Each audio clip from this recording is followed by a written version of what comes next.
আমরা তো সবাই গুনাহগার, ঠিক কিনা? আমরা কি কেউ বলতে পারবো আমাদের গুনাহগাতা নাই? গুনাহ আছে না নাই? ক্ষমা পেতে হবে না? ক্ষমা অবশ্যই পেতে হবে। কারণ ক্ষমা যদি আমরা না পাই, তাহলে আমাদের ইহকালও বরবাদ হয়ে যাবে। আমাদের কবর, হাসর, নসর, মিজান, ফুলসিরাত সমস্ত কিছুতে আমরা ক্ষতিগ্রস্ত হব, ব্যর্থ হব। পরকালে আমাদেরকে জাহান্নামে যাওয়া ছাড়া কোনো গতি থাকবে না। বলুন নাউযুবিল্লাহ। এখন ক্ষমা আমরা কখন পাব? আমরা গুনাহ করেছি, অবহেলার মধ্যে বসে থাকলে হবে? আল্লাহ পাক কি আমাদেরকে এমনিতে মাফ করবেন? আমাদেরকে কি করতে হবে? বেশি বেশি তওবা করতে হবে। এই তওবাও নবীজির আদর্শের মধ্যে অন্যতম একটি গুরুত্বপূর্ণ আদর্শ ছিল তওবা। বলুন সুবহানাল্লাহ। আল্লাহ পাক যে বলেন আজকের খুতবার মধ্যে, আমি তোমাদেরকে ক্ষমা করব। কখন আমাদেরকে ক্ষমা করবেন? আমাদেরকে আল্লাহর কাছে লজ্জিত হতে হবে, তওবা করতে হবে, নিজের গুনার জন্য অনুতপ্ত হতে হবে, কান্নাকাটি করতে হবে। তাহলে তো আল্লাহ পাক আমাদেরকে ক্ষমা করবেন, ঠিক কিনা? এখন আমরা তো গুনাহ করার পরে আমরা স্বীকারও করি না এটা যে গুনাহ হয়েছে। আমি টিভি চ্যানেল, গান বাজনা, বেপরদা বেহায়াপনা, মদ গাঁজা, নেশা, জুয়ার মধ্যে, দুনিয়ার মধ্যে এতটুকু আসক্ত হয়েছি, সেটা যে আমার দ্বারা গুনাহ হয়ে যাচ্ছে সেটাও পর্যন্ত আমি খেয়াল করি না। বলুন নাউযুবিল্লাহ। আমি মনে করেছি এটা মনে হয় জায়েজ। আমি টিভি দেখতেছি, মনে করতেছি এটা জায়েজ। আমি এই মদ গাঁজা এগুলো খাচ্ছি, আমি মনে করতেছি এগুলো জায়েজ। নাউযুবিল্লাহ। সেগুলা যে গুনাহ সেটা আমার মনের কাছেও নাই। আমি তওবা কিভাবে করব? আমাদেরকে তওবা করতে হবে। এই জন্য আল্লাহ পাক রব্বুল আলামিন বলেন, ইয়া আইয়ুহাল্লাযীনা আমানু তুবু ইলাল্লাহি তাওবাতান নাসুহা। হে ঈমানদারেরা, ঈমান এনে বসে থাকলে হবে না, হবে না। তোমরা আল্লাহর কাছে তওবা করো, তোমার গুনার প্রতি তুমি লজ্জিত হও, আল্লাহর কাছে তুমি অনুতপ্ত হও। হে আল্লাহ, আমি তো গুনাহ করেছি, আমাকে আপনি মাফ করে দেন। তুমি গুনাহ করে বসে থাকলে হবে না। তাওবাতান নাসুহা, এবং খালিস তওবা করো। যে খালিস তওবা, যে গুনার জন্য তুমি তওবা করেছো, আল্লাহর কাছে কান্নাকাটি করেছো, ওই কান্নাকাটির পরে যেন তোমার দ্বারা আর ওই গুনার কাজটি সংগঠিত না হয়, এটাকে বলা হয় খালিস তওবা। বলুন সুবহানাল্লাহ। এইরকম তোমরা খালিস তওবা করো, তাহলে আমি তোমাদেরকে ক্ষমা করে দেব। যার কারণে নবীজি হাদিস শরীফের মধ্যে বলেন, ওয়াল্লাহি ইন্নী লা আস্তাগফিরুল্লাহ ওয়া আতুবু ইলাইহি ফিল ইয়াউমি আকতার মিন 70 মাররা। নবীজি আল্লাহর শপথ করে বলতেছেন, ওয়াল্লাহ, আল্লাহর কসম করে নবীজি বলতেছেন, উম্মত আল্লাহর কসম করে আমি বলতেছি, ইন্নী লা আস্তাগফিরুল্লাহ ওয়া আতুবু ইলাইহি ফিল ইয়াউমি আকতার মিন 70 মাররা। নিশ্চয় আমি আমার প্রতিপালক আমার আল্লাহর কাছে প্রতিদিন 70 বারের চেয়েও বেশি তওবা ইস্তিগফার করে থাকি। বলুন সুবহানাল্লাহ। কয়বার? 70 বারের বেশি নবীজি প্রতিদিন তওবা ইস্তিগফার করেন। মুসলিম শরীফের একটি হাদিস শরীফে এসেছে, নবীজি প্রতিদিন মিয়াত মাররা, 100 বার নবীজি তওবা করেন প্রতিদিন। আচ্ছা, তওবা ইস্তিগফার মানুষ কেন করে? গুনাহ কাটা করলে, ঠিক কিনা? গুনাহ যখন মানুষ করে, যখন সে বুঝতে পারে এটা আমার দ্বারা গুনাহ হয়েছে, তখন সে, যারা মুমিন, তখন তারা তওবা করে। আমার নবীজির কি কোনো গুনাহ কাটা ছিল? নবীজির কি কোনো গুনাহ কাটা আছে? নবীজির গুনাহ কাটা আছে বললে ঈমান নষ্ট হয়ে যাবে। নবীজির কোনো গুনাহ কাটা নাই। শুধু আমাদের নবীজি নয়, আদম আলাইহিস সালাম থেকে শুরু করে ঈসা রূহুল্লাহ আলাইহিস সালাম পর্যন্ত যত নবী রাসূল পৃথিবীর বুক থেকে গেছেন, এবং আমাদের নবীজি তো অবশ্যই কোন নবী রাসূলের কোনো গুনাহ কাটা নাই। বলুন সুবহানাল্লাহ। এটাই হচ্ছে আকীদা। আকাইদের কিতাবের মধ্যে বলা হয়েছে, আল আম্বিয়া ওয়া আলাইহিমুস সালাম কুল্লুহুম মাসুম। প্রত্যেক নবী রাসূল আলাইহিমুস সালাম ওনারা হচ্ছেন মাসুম, নিষ্পাপ। বলুন সুবহানাল্লাহ। ওনাদের কোনো গুনাহ কাটা নাই। কিন্তু অনেকে আবার ওয়াজ মাহফিলে বলে তাকে দেখবেন, আদম আলাইহিস সালামের গন্ধমকে ভুল করেছেন, জাকারিয়া আলাইহিস সালাম দাওয়াতের কাজ বন্ধ করার কারণে ভুল করেছেন। এভাবে অনেকে নবী রাসূলের শানে এরকম কথা বলে তাকে। বলুন নাউযুবিল্লাহ। এগুলো আমাদের ঈমান নষ্ট হয়ে যাবে। আমাদের আকীদা রাখতে হবে, প্রত্যেক নবী রাসূল আলাইহিমুস সালাম ওনারা মাসুম, নিষ্পাপ। কতটুকু নিষ্পাপ? মুনাজ্জাহুন আনিস সাগাইরি ওয়াল কাবাইরি ওয়াল কুফরি ওয়াশ শিরকি ওয়াল কবাইর। প্রত্যেক নবী রাসূল আলাইহিমুস সালাম ওনারা কবিরা গুনাহ থেকে মুক্ত, সগীরা গুনাহ থেকে মুক্ত, শিরিক গুনাহ থেকে মুক্ত, ওয়াল কবাইর, এবং অপছন্দনীয় কাজ থেকেও নবী রাসূল আলাইহিমুস সালাম ওনারা মুক্ত। বলুন সুবহানাল্লাহ। ওনারা গুনার কাজ তো দূরের কথা, শিরিক কাজ তো দূরের কথা, ওনারা মানুষের অপছন্দ হয় এমন কাজ থেকেও ওনারা মুক্ত, পবিত্র। বলুন সুবহানাল্লাহ। এটা আমাদের আকীদা রাখতে হবে। তাহলে নবী রাসূল আলাইহিস সালাম ওনারা যদি মাসুম, নিষ্পাপ হন, ওনাদের যদি কোনো গুনাহ খাতা না থাকে, আমাদের নবীজি কেন উনি 70 বার তওবা করলেন, 100 বার তওবা কেন করলেন বলেন? উনি আমাদেরকে তওবা ইস্তিগফারের গুরুত্ব শিক্ষা দিলেন। উম্মত, আমি তো নবী এবং রাসূল, আমার কোনো গুনাহ খাতা নেই, এরপরও আমি দৈনিক 70 থেকে 100 বার তওবা করেছি, আল্লাহর কাছে ক্ষমা প্রার্থনা করেছি। তোমরা তো আখেরি যুগে যাবে, তোমাদের সব দিকে গুনাহ, তোমরা গুনার মাঝে হাবুডুবু খাবে, তোমরা দুনিয়ার মোহ থেকে বাঁচতে পারবে না, গুনাহ থেকে তোমরা বাঁচতে পারবে না, তোমাদের সদা সর্বদা গুনাহ হয়ে যাবে। গুনাহ করার পরে তোমরা ক্ষমা পাওয়ার জন্য যেন তওবা করতে পারো, এই তওবার গুরুত্ব আমি নবীজি 70 থেকে 100 বার তওবা করে তওবার গুরুত্ব তোমাদেরকে বুঝিয়ে দিলাম। বলুন সুবহানাল্লাহ। এই তওবা থেকে আজকে আমরা বিমুখ রয়েছি। আমরা মনে করি আমি বড় নিষ্পাপ, আমার কোনো গুনাহ খাতা নেই। এই মনে করাটাই আমার জন্য অভিশাপ। আমি যে মনে করি আমার চেয়ে বড় মুসলমান আর কেউ নেই, আমার চেয়ে বড় ইমানদার আর কেউ নেই, আমার চেয়ে বড় মুসল্লি আর কেউ নেই, কোন রকম দিনে যদি একবেলা নামাজ পড়তে পারি একটু আর সারাদিন মাথা থেকে যায় না, আমি অনেক বড় মুসল্লি আমি মনে করি। এই মনে করাটাই আমাদের জন্য বিপদ। সব সময় আপনাকে লজ্জিত হতে হবে আল্লাহর দরবারে। আল্লাহ পাক, আমি গুনাহগার, আমাকে আপনি মাফ করে দিন নবীজির উসিলায়। নবীজি এই জন্য আমাদেরকে তওবার গুরুত্ব শিক্ষা দিয়েছেন। বলুন সুবহানাল্লাহ। এই তওবা আমাদেরকে করতে হবে বেশি বেশি। দেখেন, আবার আসেন এখানে একটি ঘটনা না বললেই নয়। আমরা তো অনেকেই মনে করি আবার আমি তো অনেক বেশি পাপ করে ফেলেছি, আল্লাহ পাক আমাকে ক্ষমা করবেন কিনা, মনে করি না? আমি আমার জীবনটা শেষ করে দিয়েছি সুদ খেতে খেতে, জুয়া খেলতে খেলতে, নেশা খেতে খেতে। বলুন নাউযুবিল্লাহ। এই শ্রেণীর লোক আমাদের সমাজে আছে না নাই? সুদখোর আছে না নাই? সুদখোর এখন ধরতে গেলে প্রতিটা ঘরে ঘরে আছে। বলুন নাউযুবিল্লাহ। এই সুদ কিন্তু অত্যন্ত মারাত্মক একটি হারাম, হারাম কাজের মধ্যে অত্যন্ত মারাত্মক একটি জঘন্য হারাম কাজ হচ্ছে, নির্দিষ্ট কাজ হচ্ছে এই সুদ। এই সুদ আজকে আমাদের মুসলমানের রন্ধ্রে রন্ধ্রে, রক্তে রক্তে মিশে গেছে। বলুন নাউযুবিল্লাহ। যাই হোক, কিন্তু এরপরেও আল্লাহ পাক আমাদের জন্য ক্ষমা এবং দয়ার ওয়াদা দিয়েছেন।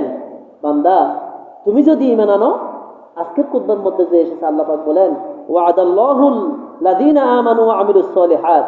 বান্দা, তুমি যদি ঈমান আনার পরে বেশি বেশি যদি নেক আমল করতে পারো, আমার নবীজির আদর্শ যদি তুমি অনুসরণ করতে পারো, আমলে সলিহ যদি তুমি করতে পারো, মিনহুম মাগফিরাতুন ওয়া আজরুন আযীমা, তোমাদের জন্য ক্ষমা এবং মহা প্রতিদান, মহা পুরস্কারের ওয়াদা আল্লাহ পাক রব্বুল আলামিন দিচ্ছেন। বলুন সুবহানাল্লাহ।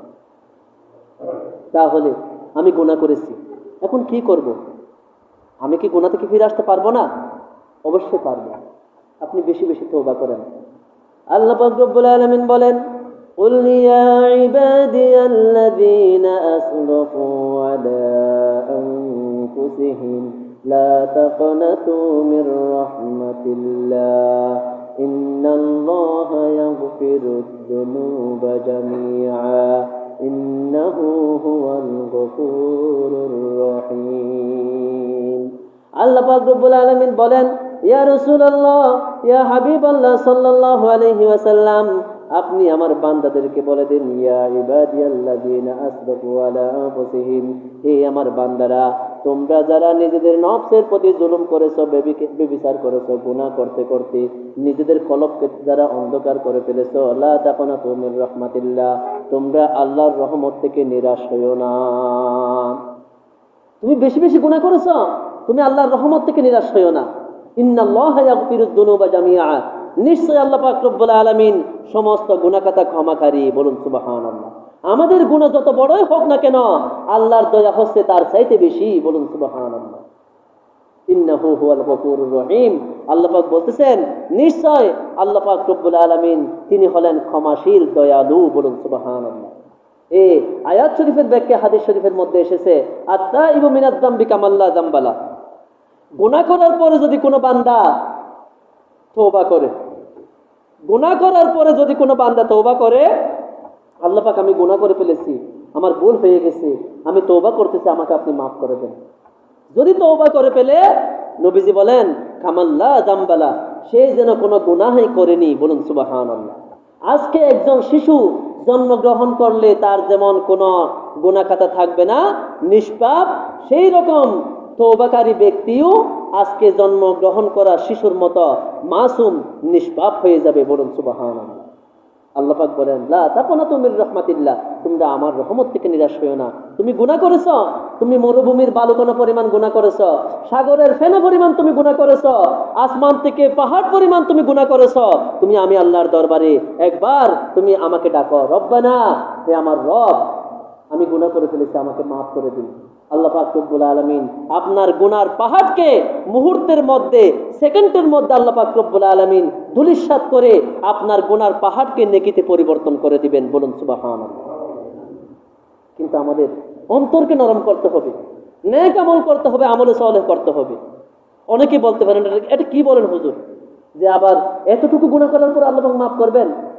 বনি ইসরায়েলের ব্যক্তি 99টি খুন করেছিল। কয়টি? 99টি খুন করেছে।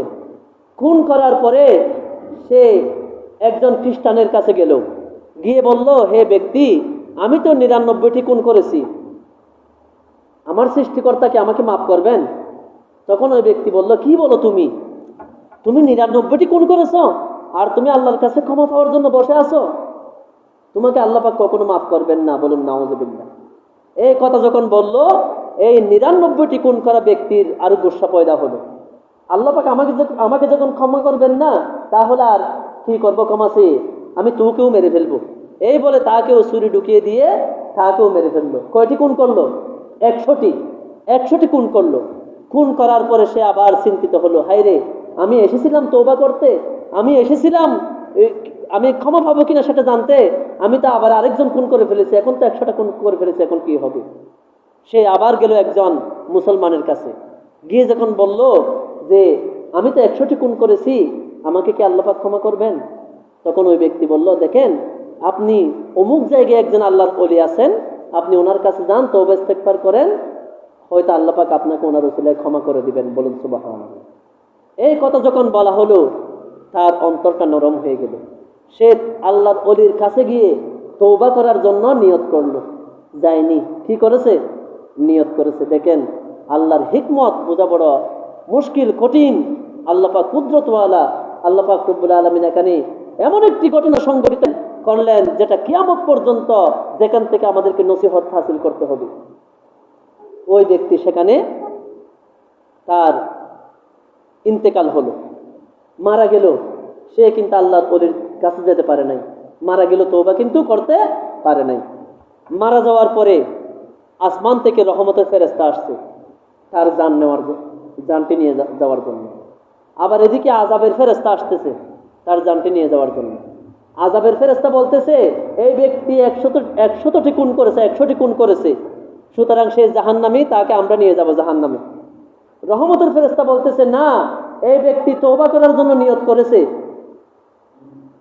সুতরাং তার জানটা আমরা নিয়ে যাব। তখন ওনারা সবাই চলে গেলেন আল্লাহর দরবারে, আল্লাহর কাছ থেকে জেনে নিয়ে আসতেছেন কারা জান কবজ করবে, জান নিয়ে যাবে। তখন আল্লাহ পাক রব্বুল আলামিন ওনাদেরকে বললেন, দেখো, ওই ব্যক্তি যেখানে মারা গিয়েছে সেখান থেকে আল্লাহর ওলির ঘরটা কাছে, নাকি যেখানে মারা গিয়েছে সেখান থেকে এই ব্যক্তির ঘরটা কাছে? হাকিকত দূরে ছিল, কিন্তু কি আল্লাহর ওলির ঘরটা অনেক দূরে ছিল, এই ব্যক্তির ঘরটা কাছে ছিল। কিন্তু আল্লাহ পাক রব্বুল আলামিন জমিনকে আদেশ করলেন, হে জমিন, তুমি, আমার এই বান্দা তওবা করার জন্য নিয়ত করেছে, কিন্তু সে তওবা করতে পারে নাই, কিন্তু আমি তো ওয়াদা দিয়েছি যারা তওবা করবে আমি আল্লাহর নিকট আমি তাদেরকে ক্ষমা করে দিব। সে আমার রহমতের আশা করেছে গুনাহ করার পরে। জমিন, তুমি ছোট হয়ে যাও।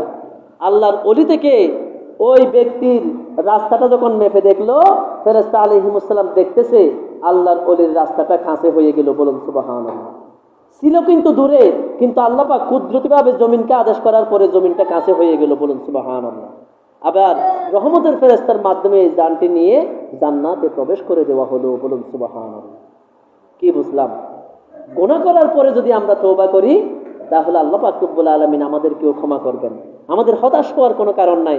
নবীজি তো আমাদেরকে শিক্ষা দিয়েছেন, উম্মত তুমি আল্লাহর কাছে দাঁড়িয়ে যাও, তুমি তোমার গুনার জন্য অনুতপ্ত হও, লজ্জিত হও, আল্লাহর কাছে ক্ষমা চাও, আল্লাহ পাক রব্বুল আলামিন তোমাকে অবশ্যই অবশ্যই ক্ষমা করে দিবেন। বলুন সুবহানাল্লাহ।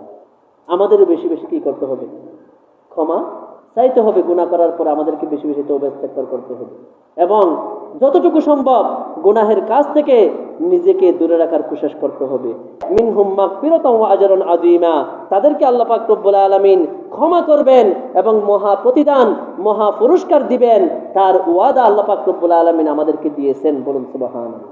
আমরা যদি ক্ষমা পেতে চাই, আল্লাহর কাছ থেকে যদি মহা পুরস্কার পেতে চাই, তাহলে আমাদেরকে ঈমান আনার পরে মুসলমান হয়েছে ঠিক আছে, আমাদের পূর্বের গুনাহ থেকে বেশি বেশি ক্ষমা প্রার্থনা করার, ক্ষমা চাওয়ার তৌফিক দান করুন। আল্লাহর কাছে কান্নাকাটি করে নিজের গুনাহ খাতা ক্ষমা চাওয়ার তৌফিক দান করুন। সকলে বলুন আমিন। যারা 4 রাকাত সুন্নাত নামাজ পড়েননি, 4 রাকাত ক্বাবলাল জুমা পড়ে নিন। ওয়া আখিরু দাওয়ানা আলহামদুলিল্লাহি রাব্বিল আলামিন। আসসালামু আলাইকুম ওয়া রাহমাতুল্লাহি ওয়া বারাকাতুহু।